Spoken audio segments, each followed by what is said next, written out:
Bilik air berbau macam Brother,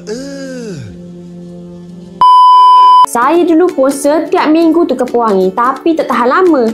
Bila mandi bau klorin je lebih. Nak pakai ubat gegat, orang kata bahaya. Sampailah mak saya datang rumah, dia tanya kenapa tak pakai petua orang dulu-dulu. Petua dia adalah spa kampung je, tapi bau dia macam spa mewah. Ambil je 3 benda ni, pandan, serai, 5 purut. Lepas tu rebus dalam periuk dalam 10 minit. Kemudian lepas rebus, letak je dalam bilik mandi. Biarkan wap tu buat kerja dia. Bila dah suam sikit, barulah korang ambil letak dalam botol spray untuk kegunaan nanti. Selebihnya korang buatlah mandi untuk segarkan badan sikit. Kalau saya nak buat mandi hari-hari lah, bukan susah pun. Nak lagi best, letak bunga sikit.